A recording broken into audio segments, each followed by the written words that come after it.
Demi niat baik menolong seseorang teman, aku nekat melakukan perburuan mawar hitam yang hanya ada di alam gaib. Nyawaku nyaris terenggut setelah mengalami rentetan kejadian aneh. Paranormal muda, itulah sebutan yang sering kuterima dari beberapa orang yang pernah kutolong tanpa sengaja. Kusebut demikian karena sesungguhnya aku bukanlah paranormal sungguhan yang memiliki ilmu-ilmu gaib. Aku hanyalah memahami ramuan-ramuan dari tumbuhan atau botani. Hanya sedikit saja pengetahuan kebatinan yang ku ketahui. Itu pun ku miliki karena aku belajar sendiri lewat buku. Aku memang kutu buku, terutama tentang tumbuh-tumbuhan yang sering digunakan sebagai ramuan obat. Dan aku sering berburu tumbuhan langka. Dari ramuan-ramuan yang sering ku buat, telah banyak orang yang tertolong. Bukan bermaksud sombong, aku sendiri memiliki nama di daerahku sebagai Tuan Tabib. Banyak orang yang menyarankan aku agar belajar dan berguru ilmu kebatinan untuk menunjang keahlianku sebagai peramu obat. Tantangan itu hadir ketika aku berkenalan dengan Trisno Bayat, seorang pedagang valuta asing yang sering nongkrong di Pasar Baru, Jakarta. Kepadaku, lelaki separubaya itu mengeluhkan sakit yang diderita istrinya yang di kampung halamannya. Istri Trisno mengalami gangguan jiwa. Konon, menurut beberapa paranormal, sakit istrinya akibat diguna-guna ketika istrinya masih di Jakarta beberapa waktu lalu. Setelah penyakitnya kian parah, istrinya dibawa ke kampung halaman. Sedangkan Trisno sendiri tetap di Jakarta mencari nafkah dengan menjadi pedagang mata uang asing.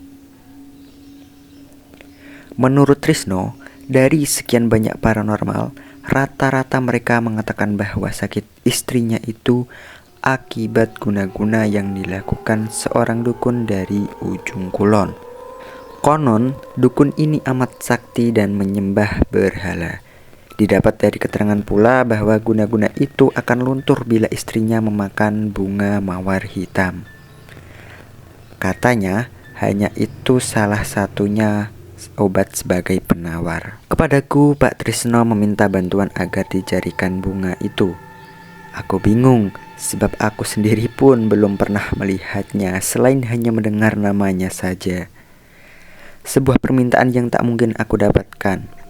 Sebab bunga itu konon hanya tumbuh di alam siluman, tak sembarang orang dapat mengambilnya. Tapi aku jadi bersemangat ketika Pak Trisno menawarkan imbalan uang 10 juta rupiah bila mendapatkan bunga itu. Walau terus terang aku tak tahu bagaimana caranya, aku sebagai petualang sekaligus ingin mengetahui lebih jauh tentang mitos bunga itu. Akhirnya dengan sedikit memberi harapan aku bilang akan berusaha mencarinya. Tolong jangan berharap banyak dariku, sebab aku bukan dukun, kataku sambil senyum. Aku percaya padamu, sebab aku yakin Tuhan memang telah mengutusmu untuk menyembuhkan istriku, ujar Pak Trisno sambil menepuk bahuku yang bidang. Aku akhirnya pulang kampung menemui Mbah Gribik, seorang dukun kejawen yang sudah cukup tua.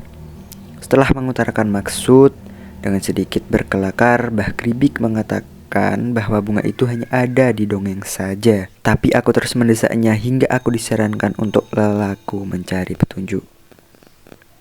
Tanpa buang waktu, aku sanggupi saran itu. Dengan bimbingannya, aku mulai melakukan ritual yang cukup berat dan menakutkan. Dalam ritual itu, aku bersemedi. Di alam bawah sadar, aku melihat alam aneh yang ada di sekelilingku. Makhluk-makhluk berseliweran seram dan menakutkan. Mereka seolah ingin melumatku. Godaan itu datang semakin berat. Hingga malam ketiga, aku melihat sebuah kolam air yang di tengahnya banyak perempuan-perempuan sedang mandi.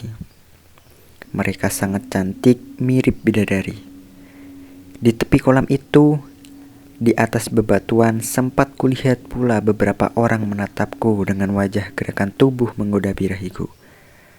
Suasana tempat itu sangat sejuk dan indah, seperti di sebuah keputaran kerajaan zaman dulu. Tapi pemandangan itu tak berlangsung lama.